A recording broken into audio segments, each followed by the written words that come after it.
ओम शांति। आज राजयोग कोर्स के तीसरे सत्र में आप सभी का स्वागत है। आज हम जानेंगे कि मनुष्य जीवन का लक्ष्य क्या है, गीता का ज्ञानदाता कौन है। हम जानेंगे राजयोग से प्राप्ति अष्ट शक्तियाँ, राजयोग का आधार तथा विधि, जीवन कमल पुष्प के समान कैसे बने। तो चलिए चलते हैं पहले चित्र की ओर।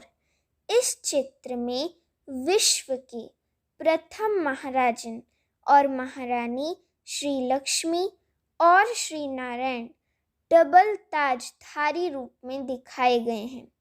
तो ये चित्र हमें बता रहा है कि मनुष्य जीवन का लक्ष्य क्या है। मनुष्य का वर्तमान जीवन बड़ा अनमोल है, क्योंकि अब संगम युग में ही वे सर्वोत्तम पुरुषार्थ करके जन्म जन्मांतर के लिए सर्वोत्तम प्रारब्ध बना सकता है और अतुल हीरो तुल्य कमाई कर सकता है। वह इसी जन्म में सृष्टि का मालिक अथवा जगत जीत बनने का पुरुषार्थ कर सकता है। परंतु आज मनुष्य को जीवन का लक्ष्य मालूम न होने के कारण वे सर्वोत्तम पुरुषार्थ करने के बजाय इसे विषय विकारों में गवा रहा है अथवा अल्पकाल की प्राप्ति में ही लगा रहा है। आज वह लौकिक शिक्षा द्वारा वकील, डॉक्टर, इंजीनियर बनने का पुरुषार्थ कर रहा है और कोई तो राजनीति में भाग लेकर देश का नेता, मंत्री अथवा प्रधानमंत्री बनने के प्रयत्न में लगा हुआ है। अन्य कोई इन सभी का संन्यास करके सन्यासी बनकर रहना चाहता है। परंतु सभी जानते हैं कि मृत्यु लोक में तो राजा, रानी, नेता, वकील, इंजीनियर, डॉक्टर, सन्यासी इत्यादि कोई भी पूर्ण सुखी नहीं है। सभी को तन का रोग, मन की अशांति, धन की कमी, जनता की चिंता या प्रकृति के द्वारा कोई पीड़ा, कुछ न कुछ तो दुख लगा ही हुआ है। अतः इनकी प्राप्ति से मनुष्य जीवन के लक्ष्य की प्राप्ति नहीं होती, क्योंकि मनुष्य तो संपूर्ण पवित्रता, सदा सुख और स्थायी शांति चाहता है। चित्र में अंकित किया गया है कि मनुष्य जीवन का लक्ष्य जीवन मुक्ति की प्राप्ति अथवा वैकुंठ में संपूर्ण सुख शांति संपन्न श्री नारायण या श्री लक्ष्मी पद की प्राप्ति ही है, क्योंकि वैकुंठ के देवता तो अमर माने गए हैं।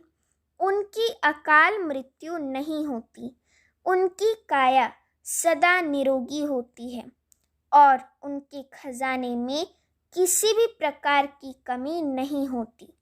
इसीलिए ही तो मनुष्य स्वर्ग अथवा वैकुंठ को याद करते हैं और जब उनका कोई प्रिय संबंधी शरीर छोड़ता है तो वे कहते हैं कि वे स्वर्ग सिधार गया है। इस पद की प्राप्ति स्वयं परमात्मा ही ईश्वरीय विद्या द्वारा कराती हैं। इस लक्ष्य की प्राप्ति कोई मनुष्य अर्थात कोई साधु, सन्यासी, गुरु या सद्गुरु नहीं करा सकता, बल्कि ये दो ताजों वाला देव पद अथवा राजा रानी पद तो ज्ञान के सागर परम पिता परमात्मा शिव ही से प्रजापिता ब्रह्मा द्वारा ईश्वरीय ज्ञान तथा सहज राजयोग के अभ्यास से प्राप्त होता है। अतः अब जबकि परमपिता परमात्मा शिव ने इस सर्वोत्तम ईश्वरीय विद्या की शिक्षा देने के लिए प्रजापिता ब्रह्मा कुमारी ईश्वरीय विश्वविद्यालय की स्थापना की है, तो सभी नर नारियों को चाहिए कि वे अपने घर गृहस्थ में रहते हुए अपना कार्य धंधा करते हुए प्रतिदिन 1-2 घंटे निकालकर अपने भावी जन्म जन्मांतर के कल्याण के लिए इस सर्वोत्तम तथा सहज शिक्षा को प्राप्त करें। इस विद्या की प्राप्ति के लिए तो कुछ भी खर्च करने की आवश्यकता नहीं है, इसलिए इसे तो निर्धन व्यक्ति भी प्राप्त कर अपना सौभाग्य बना सकता है। इस विद्या को तो कन्याओं, माताओं, वृद्ध पुरुषों, छोटे बच्चों और अन्य सभी को प्राप्त करने का अधिकार है, क्योंकि आत्मा की दृष्टि से तो सभी परमपिता परमात्मा की संतान हैं, अभी नहीं तो कभी नहीं। वर्तमान जन्म सभी का अंतिम जन्म है, इसलिए अब ये पुरुषार्थ न किया तो फिर ये कभी न हो सकेगा, क्योंकि स्वयं ज्ञान सागर परमात्मा द्वारा दिया हुआ ये मूल गीता ज्ञान कल्प में एक ही बार इस कल्याणकारी संगम युग में ही प्राप्त हो सकता है। अब चलते हैं अगले चित्र की ओर। ये चित्र हमें बताता है कि सर्वशास्त्र शिरोमणि भगवत गीता का ज्ञानदाता कौन है। गीता ज्ञान द्वापर युग में नहीं दिया गया, बल्कि संगम युग में दिया गया। चित्र में ये अद्भुत रहस्य चित्रित किया गया है कि वास्तव में गीता ज्ञान निराकार परमपिता परमात्मा शिव ने दिया था, और फिर गीता ज्ञान से सतयुग में श्री कृष्ण का जन्म हुआ था। अतः गोपेश्वर परमपिता शिव श्री कृष्ण के भी पारलौकिक पिता हैं और गीता श्री कृष्ण की भी माता है। ये तो सभी जानते हैं कि गीता ज्ञान देने का उद्देश्य पृथ्वी पर धर्म की पुनः स्थापना ही था। गीता में भगवान ने स्पष्ट कहा है कि मैं अधर्म का विनाश तथा सत्य धर्म की स्थापनार्थ ही अवतरित होता हूँ। अतः भगवान के अवतरित होने तथा गीता ज्ञान देने के बाद तो धर्म की तथा दैवी स्वभाव वाले संप्रदाय की पुनः स्थापना होनी चाहिए। परंतु सभी जानते और मानते हैं कि द्वापर युग के बाद कलयुग ही शुरू हुआ, जिसमें तो धर्म की अधिक हानि हुई और मनुष्यों का स्वभाव तमो प्रधान अथवा आसुरी ही हुआ। अतः जो लोग ये मानते हैं कि भगवान ने गीता ज्ञान द्वापर युग के अंत में दिया, उन्हें सोचना चाहिए कि क्या गीता ज्ञान देने और भगवान के अवतरित होने का यही फल हुआ? क्या गीता ज्ञान देने के बाद अधर्म का युग प्रारंभ हुआ? स्पष्ट है कि उनका विवेक इस प्रश्न का उत्तर ना शब्द से ही देगा। भगवान के अवतरण के बाद कलयुग का प्रारंभ मानना तो भगवान की ग्लानि करना है, क्योंकि भगवान का यथार्थ परिचय तो ये है कि वे अवतरित होकर पृथ्वी को असुरों से खाली करते हैं और यहाँ धर्म को पूर्ण कलाओं सहित स्थापित करके तथा नर को श्री नारायण बनाकर मनुष्य की सद्गति करते हैं। भगवान तो सृष्टि के बीज रूप तथा स्वरूप हैं। अतः इसी धरती पर उनके आने के पश्चात तो नए सृष्टि वृक्ष अर्थात नई सतयुगी सृष्टि का प्रादुर्भाव होता है। इसके अतिरिक्त यदि द्वापर के अंत में गीता ज्ञान दिया गया होता तो कलयुग के तमो प्रधान काल में तो उसकी प्रारब्ध ही न भोगी जा सकती। आज भी आप देखते हैं कि दिवाली के दिनों में श्री लक्ष्मी का आह्वान करने के लिए भारतवासी अपने घरों को साफ सुथरा करते हैं तथा दीपक आदि जलाते हैं। इससे स्पष्ट है कि अपवित्रता और अंधकार वाले स्थान पर तो देवता अपने चरण भी नहीं धरते। अतः श्री कृष्ण का अर्थात लक्ष्मीपति श्री नारायण का जन्म द्वापर में मानना महान भूल है। उनका जन्म तो सतयुग में हुआ, जबकि सभी मित्र संबंधी तथा प्रकृति पदार्थ सतो प्रधान एवं दिव्य थे और सभी का आत्मा रूपी दीपक जगा हुआ था और सृष्टि में कोई भी मल्लेच तथा कलेश न था। अतः उपर्युक्त से स्पष्ट है कि न तो श्री कृष्ण ही द्वापर युग में हुए और न ही गीता ज्ञान द्वापर युग के अंत में दिया गया, बल्कि निराकार पतित पावन परमात्मा शिव ने कलयुग के अंत और सतयुग के आदि के संगम समय धर्म ग्लानि के समय ब्रह्मा तन में दिव्य जन्म लिया और गीता ज्ञान देकर सतयुग की तथा श्री कृष्ण श्री नारायण के स्वराज्य की स्थापना की। श्री कृष्ण के तो अपने माता पिता शिक्षक थे, परंतु गीता ज्ञान सर्व आत्माओं के माता पिता शिव ने दिया। अब चलते हैं अगले चित्र की ओर। ये चित्र हमें बताता है कि गीता ज्ञान हिंसक युद्ध करने के लिए नहीं दिया गया था। आज परमात्मा के दिव्य जन्म और रथ के स्वरूप को न जानने के कारण लोगों की ये मान्यता दृढ़ है कि गीता ज्ञान श्री कृष्ण ने अर्जुन के रथ में सवार होकर लड़ाई के मैदान में दिया। आप ही सोचिए कि जबकि अहिंसा को धर्म का परम लक्षण माना गया है और जबकि धर्मात्मा अथवा महात्मा लोग भी अहिंसा का पालन करने तथा अहिंसा की शिक्षा देते हैं, तब क्या भगवान ने भला किसी हिंसक युद्ध के लिए किसी को शिक्षा दी होगी? जबकि लौकिक पिता भी अपने बच्चों को ये शिक्षा देता है कि परस्पर ना लड़ो, तो क्या सृष्टि के परम पिता शांति के सागर परमात्मा ने मनुष्यों को परस्पर लड़ाया होगा?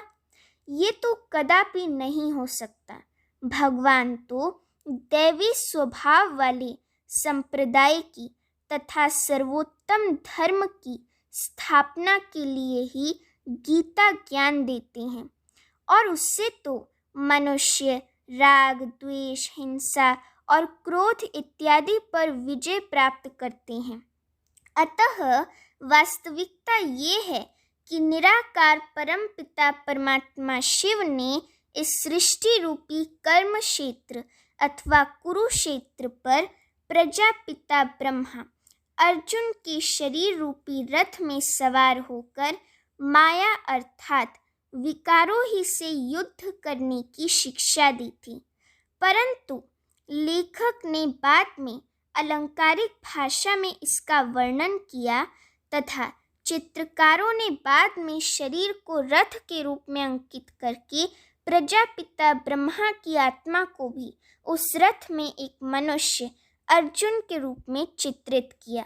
बाद में वास्तविक रहस्य प्राय लुप्त अथवा गौण हो गया और स्थूल अर्थ ही प्रचलित हो गया।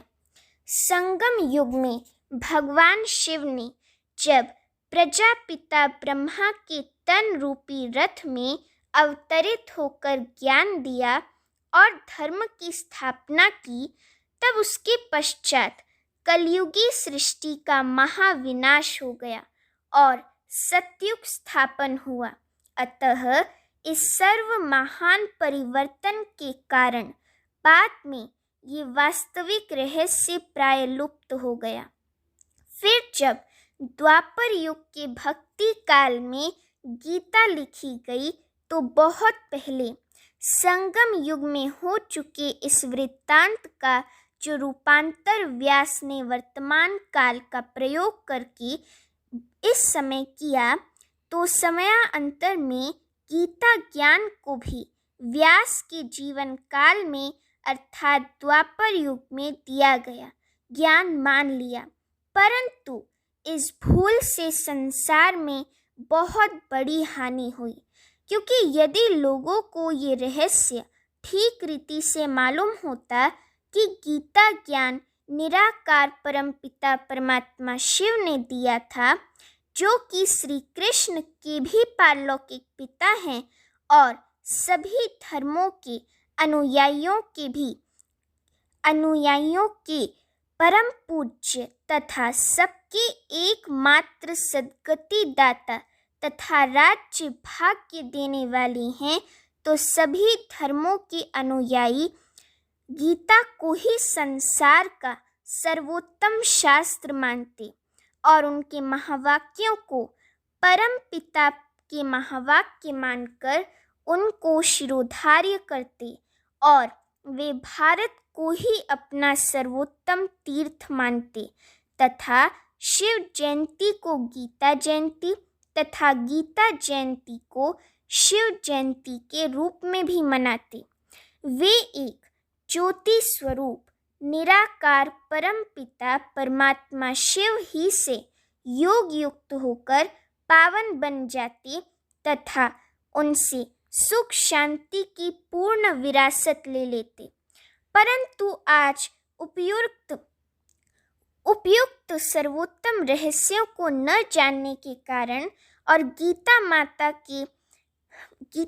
के पति सर्वमान्य निराकार परमात्मा शिव के स्थान पर गीता पुत्र श्री कृष्ण देवता का नाम लिख देने से गीता का ही खंडन हो गया है और संसार में घोर अनर्थ, हाहाकार तथा पापाचार हो गया है और लोग एक निराकार परमपिता की आज्ञा मन मना भव अर्थात एक मुझी को याद करो को भूलकर व्यभिचारी बुद्धि वाले हो गए हैं। आज फिर से उपयुक्त रहस्य को जानकर परम पिता परमात्मा शिव से योगयुक्त होने से पुनः इस भारत में श्री कृष्ण अथवा श्री नारायण का सुखदायी स्वराज्य स्थापन हो सकता है और हो रहा है। अब चलते हैं अगले चित्र की ओर। ये चित्र हमें बताता है कि राजयोग से हमें अष्ट शक्तियों की प्राप्ति होती है और वो अष्ट शक्तियाँ कौन सी हैं, चलिए देखते हैं। राजयोग के अभ्यास से अर्थात मन का नाता परम पिता परमात्मा के साथ जोड़ने से अविनाशी सुख शांति की प्राप्ति तो होती ही है, साथ ही कई प्रकार की आध्यात्मिक शक्तियाँ भी आ जाती हैं। इनमें से 8 मुख्य और बहुत ही महत्वपूर्ण हैं। इनमें से एक है सिकुड़ने और फैलाने की शक्ति। जैसे कछुआ अपने अंगों को जब चाहे सिकोड़ लेता है और जब चाहे उन्हें फैला लेता है, वैसे ही राजयोगी जब चाहे अपनी इच्छा अनुसार अपनी कर्मेंद्रियों के द्वारा कर्म करता है और जब चाहे विदेही एवं शांत अवस्था में रह सकता है। इस प्रकार की विदेही अवस्था रहने से उस पर माया का वार नहीं होगा। दूसरी शक्ति है समेटने की शक्ति। इस संसार को मुसाफिर खाना तो सभी कहते हैं, लेकिन व्यवहारिक जीवन में वे इतना तो विस्तार कर लेती हैं कि वे अपने कार्य और बुद्धि को समेटना चाहते हुए भी समेट नहीं पाते, जबकि योगी अपनी बुद्धि को इस विशाल दुनिया में न फैलाकर एक परम पिता परमात्मा की तथा आत्मिक संबंध की याद में ही अपनी बुद्धि लगाए रखता है। वह कलयुगी संसार से अपनी बुद्धि और संकल्पों का बिस्तरा व पेटी समेटकर सदा अपने घर परम धाम में चलने को तैयार रहता है। तीसरी शक्ति है सहन शक्ति। जैसे वृक्ष पर पत्थर मारने पर भी वृक्ष मीठे फल देता है और अपकार करने वाले पर भी उपकार करता है, वैसे ही एक योगी भी सदा अपकार करने वालों के प्रति सदा शुभ भावना और कामना ही रखता है। योग से जो चौथी शक्ति प्राप्त होती है वे है समाने की शक्ति। योग का अभ्यास मनुष्य की बुद्धि विशाल बना देता है और मनुष्य गंभीरता और मर्यादा का गुण धारण करता है। थोड़ी सी खुशियाँ मान पद पाकर वे अभिमानी नहीं बन जाता और न ही किसी प्रकार की कमी आने पर या हानि होने के अवसर पर दुखी होता है। वे तो समुद्र की तरह सदा अपनी दैवी कुल की मर्यादा में बंधा रहता है और गंभीर अवस्था में रहकर दूसरी आत्माओं के अवगुणों को न देखते हुए केवल उनसे गुण ही धारण करता है। योग से अन्य जो शक्ति मिलती है वे है परखने की शक्ति।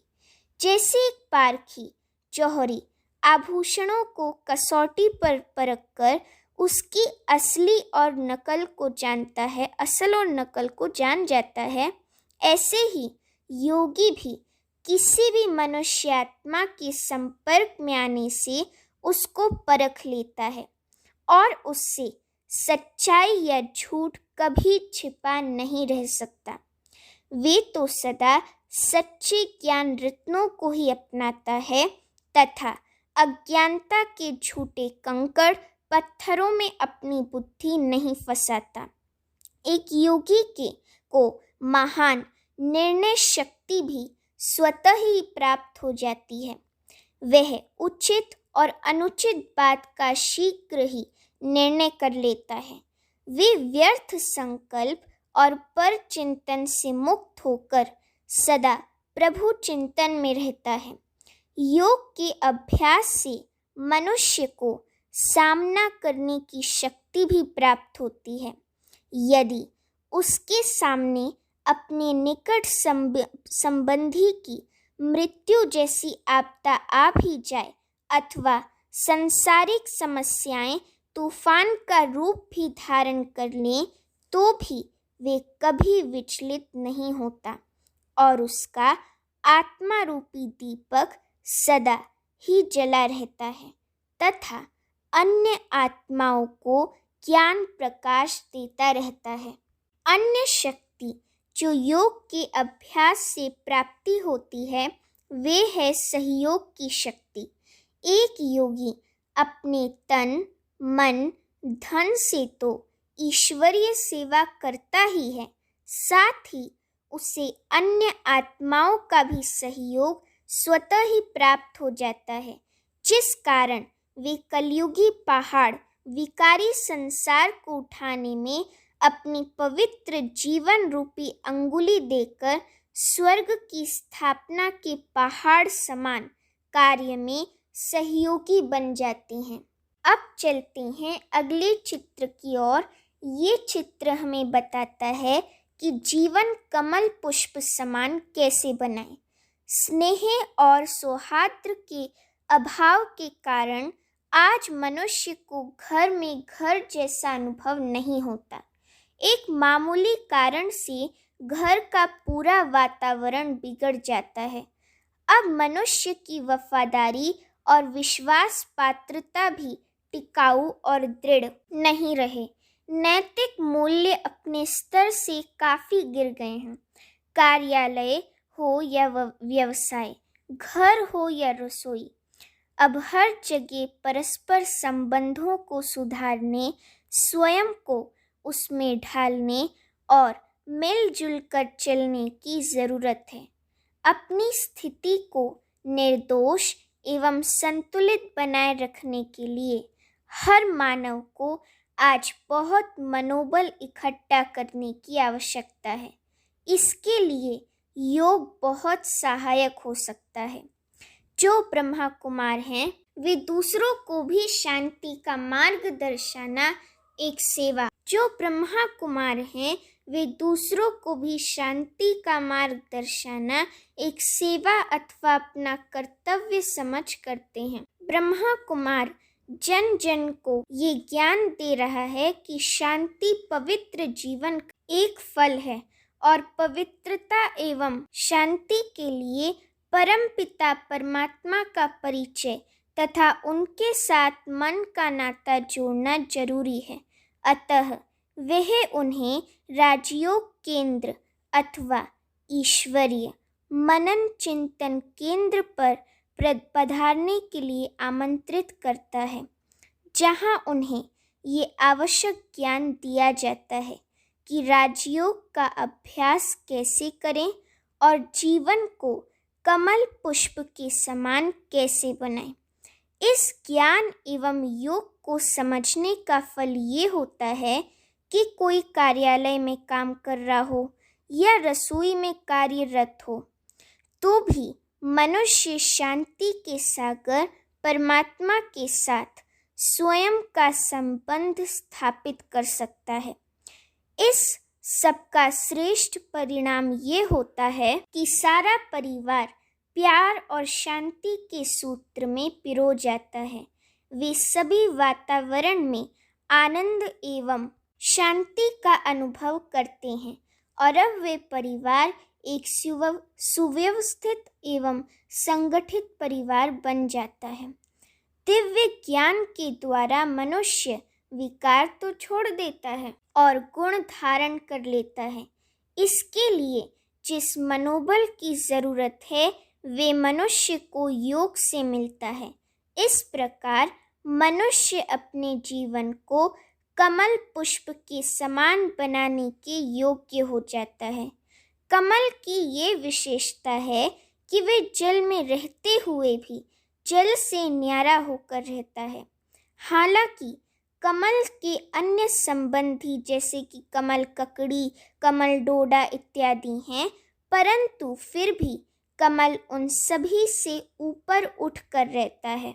इसी प्रकार हमें भी अपने संबंधियों एवं मित्र जनों के बीच रहते हुए भी उनसे न्यारा अर्थात मोह जीत होकर रहना चाहिए। कुछ लोग कहते हैं कि गृहस्थ व्यवहार में ऐसा होना असंभव है, परंतु हम देखते हैं कि अस्पताल में नर्स अनेक बच्चों को संभालते हुए भी उनमें मोह रहित होती है। ऐसे ही हमें भी चाहिए कि हम सभी को परमपिता परमात्मा के वत्स मानकर ट्रस्टी होकर उनसे व्यवहार करें। एक न्यायाधीश भी खुशी या गमी के निर्णय सुनाता है, परंतु वे स्वयं उनसे प्रभावधीन नहीं होता। ऐसे ही हम भी सुख दुख की परिस्थितियों में साक्षी होकर रहें। इसी के लिए हमें सहज राजयोग सीखने की आवश्यकता है। अब हम प्रजापिता ब्रह्मा कुमारीज ईश्वरीय विश्वविद्यालय के बारे में इन चित्रों द्वारा जानेंगे। अभी तक हमने जो राजयोग कोर्स किया है उसकी विस्तार पूर्वक शिक्षा प्रजापिता ब्रह्मा कुमारीज ईश्वरीय विश्वविद्यालय में दी जाती है। ऊपर जो भी चित्र अंकित किए गए हैं वे उसके मुख्य शिक्षा स्थान तथा मुख्यालय के हैं। इस ईश्वरीय विश्वविद्यालय की स्थापना परम प्रिय परमपिता परमात्मा ज्योति बिंदु शिव ने 1937 में सिंध में की थी। परमपिता परमात्मा शिव परम धाम अर्थात ब्रह्मलोक से अवतरित होकर एक साधारण एवं वृद्ध मनुष्य के तन में प्रविष्ट हुए थे, क्योंकि किसी मानवीय मुख का प्रयोग किए बिना निराकार परमात्मा अन्य किस रीति से ज्ञान देते। ज्ञान एवं सहज राजयोग के द्वारा सत्युग की स्थापनार्थ ज्योति बिंदु शिव का जिस मनुष्य के तन में दिव्य प्रवेश अथवा दिव्य जन्म हुआ, उस मनुष्य को उन्होंने प्रजापिता ब्रह्मा ये अलौकिक नाम दिया। उनके मुखारविंद द्वारा ज्ञान एवं योग की शिक्षा लेकर ब्रह्मचर्य व्रत धारण करने वाले तथा पूर्ण पवित्रता का व्रत लेने वाले नर और नारियों को क्रमशः मुखवंशी ब्राह्मण तथा ब्राह्मणियां अथवा ब्रह्मा कुमार और ब्रह्मा कुमारियां कहा जाता है, क्योंकि उनका आध्यात्मिक नवजीवन ब्रह्मा के श्रीमुख द्वारा ज्ञान से हुआ। परम पिता शिव तो त्रिकालदर्शी हैं। वे तो उनके जन्म जन्मांतर की जीवन कहानी को जानते थे कि ये ही सतयुग के आरंभ में पूज्य श्री नारायण थे और समयांतर में कलाएं कम होते होते अभिसवस्था को प्राप्त हुए थे। अतः इनके तन में प्रविष्ट होकर उन्होंने सन 1937 में इस अविनाशी ज्ञान यज्ञ की अथवा ईश्वरीय विश्वविद्यालय की 5000 वर्ष पहले की भांति पुनर्स्थापना की। इन्हीं प्रजापिता ब्रह्मा को ही महाभारत की भाषा में भगवान का रथ भी कहा जा सकता है। ज्ञान गंगा लाने के निमित्त बनने वाले भागीरथ भी और शिव वाहन नंदीगण भी। इस चित्र में हम पिता श्री ब्रह्मा, जिनके माध्यम से परम पिता शिव ने ज्ञान दिया, और मातेश्वरी जगदम्बा सरस्वती, जिन्होंने ज्ञान वीणा द्वारा आत्मिक जागृति लाई, के चित्रों को देख रहे हैं। जिस मनुष्य के तन में परमात्मा शिव ने प्रवेश किया, वह उस समय कलकत्ता में एक विख्यात जौहरी थे और श्री नारायण के अनन्य भक्त थे।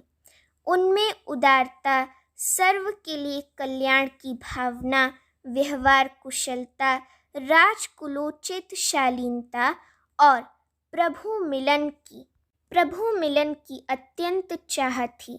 उनके संबंध राजाओं महाराजाओं से भी थे, समाज के मुखियों से भी और साधारण एवं निम्न वर्ग से भी खूब परिचित थे। अतः वे अनुभवी भी थे और उन दिनों उनमें भक्ति की पराकाष्ठा तथा वैराग्य की अनुकूल भूमिका भी थी। अन्यश्च प्रवृत्ति को दिव्य बनाने के लिए माध्यम भी प्रवृत्ति मार्ग वाले ही व्यक्ति का होना उचित था। इन तथा अन्य अनेकानेक कारणों से त्रिकालदर्शी परम पिता शिव ने उनके तन में प्रवेश किया। उनके मुख द्वारा ज्ञान एवं योग की शिक्षा लेने वाले सभी ब्रह्मा कुमारों एवं ब्रह्मा कुमारियों में जो श्रेष्ठ थीं, उनका इस अलौकिक जीवन का नाम हुआ मातेश्वरी जगदम्बा सरस्वती। वह यज्ञ माता हुई। उन्होंने ज्ञान वीणा द्वारा जन जन को प्रभु परिचय देकर उनमें आध्यात्मिक जागृति लाई। उन्होंने आजीवन ब्रह्मचर्य का पालन किया और सहज राजयोग द्वारा अनेक मनुष्यात्माओं की ज्योति जगाई। प्रजापिता ब्रह्मा और मातेश्वरी जगदम्बा सरस्वती ने पवित्र एवं दैवी जीवन का आदर्श उपस्थित किया। इस चित्र में Brahma Kumaris world wide centres को दर्शाया गया है।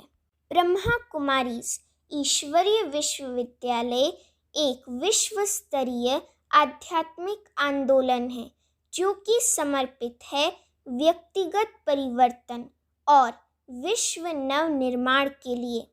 1937 में इस ईश्वरीय विश्वविद्यालय की स्थापना हुई और आज 110 देशों, सभी महाद्वीपों में और कई क्षेत्रों में इस ईश्वरीय विश्वविद्यालय का व्यापक प्रभाव एक अंतर्राष्ट्रीय NGO के रूप में है और ब्रह्मा कुमारीज प्रतिबद्ध है दुनिया के दृष्टिकोण को भौतिक से आध्यात्मिकता की तरफ परिवर्तन करने के लिए।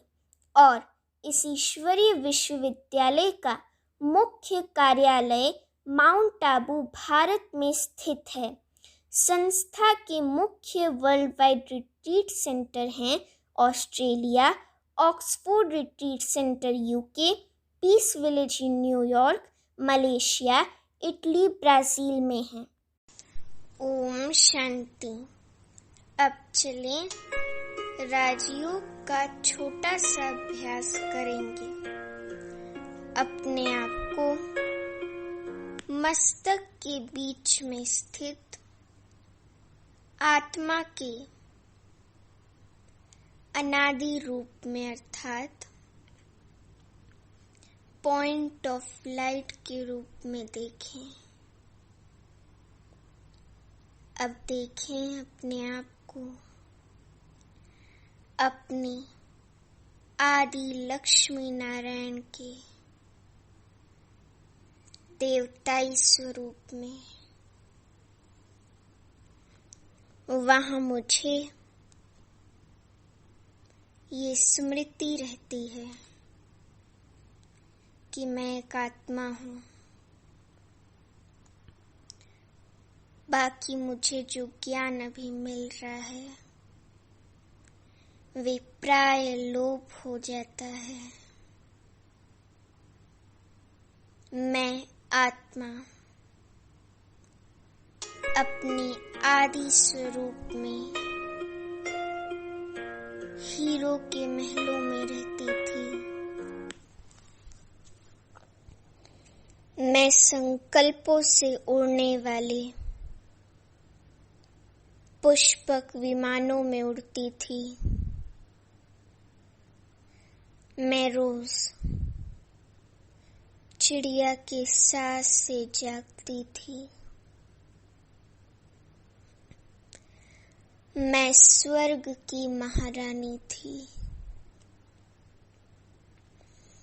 क्या अलौकिक स्वर्णिम दृश्य था वह। सतयुग में मैंने कभी लक्ष्मी कभी नारायण के रूप में जन्म लिया। मैंने सतयुग में 8 जन्म लिए। मैं सतयुग में 16 कला संपूर्ण थी। मैं त्रेता में सतोगुण की थी। वहाँ मैं 14 कला संपूर्ण थी और मैंने 12 जन्म लिए। मैंने द्वापर युग में सबसे पहले परम पिता परमात्मा शिव की शिवलिंग के रूप में पूजा की। मैंने हीरो के बड़े बड़े मंदिर सोमनाथ मंदिर के जैसे बनाए। धीरे धीरे मेरी भक्ति भी अव्यभिचारी से व्यभिचारी बनती गई। धीरे धीरे मैंने अपने ही पूज्य स्वरूप की भक्ति करना शुरू कर दी। उसके बाद मेरी भक्ति रजो से तमो और तमो से तमो प्रधान बनती गई। मैं ठीक कर भीतर की 5 तत्वों की भी पूजा करने लगी। द्वापर युग में मैंने 21 जन्म लिए और कलयुग में 42 जन्म लिए। ये मेरा अंतिम जन्म है। वाह मेरा भाग्य जो इस जन्म में मैं 21 जन्मों के स्वर्ग की बादशाही का वर्षा लेती हूँ। अब मुझे इस जन्म में ये ज्ञान मिला है। मैं धन्यवाद करती हूँ उस परमात्मा का जिसने मुझे कोटों में कोई में भी कोई की लिस्ट में से चुना। देखें कि मुझ आत्मा को परम पिता परमात्मा शिव से अष्ट शक्तियाँ जैसे निर्णय शक्ति, सहयोग शक्ति, सामना करने की शक्ति, सहन शक्ति एवं परखने की शक्ति, समेटने की शक्ति, समाने की शक्ति, सिकोड़ने और फैलाने की शक्ति, ये सर्व शक्तियाँ मुझे मिल रही हैं। मुझे इन शक्तियों के साथ निर्भयता, अंतर्मुखता, पवित्रता, धैर्यता, मधुरता, नम्रता, हर्षित मुक्ता तथा सहनशीलता के दिव्य गुणों की भी प्राप्ति हो रही है। इसी के साथ आज राजयोग के तीनों सत्र संपन्न होते हैं। ये जो ज्ञान हमें प्राप्त हुआ है, ये स्वयं परमात्मा द्वारा जो ज्ञान के सागर हैं और आदि मध्य अंत के ज्ञाता हैं, त्रिकालदर्शी हैं, त्रिलोकी नाथ हैं, स्वयंभू हैं, उनके द्वारा ये ज्ञान दिया गया है। हम सभी आत्माएं सौभाग्यशाली हैं जिन्हें ये राजयोग का ज्ञान प्राप्त हुआ है। अब हम प्रतिदिन परमात्मा द्वारा उच्चारित महावाक्यों का अध्ययन करते हैं और परमात्मा द्वारा दी गई श्रीमत का पालन करते हुए ज्ञान, योग, धारणा, सेवा से सत्युगी सृष्टि की स्थापना में परमात्मा के सहयोगी बनते हैं। अच्छा, ओम शांति।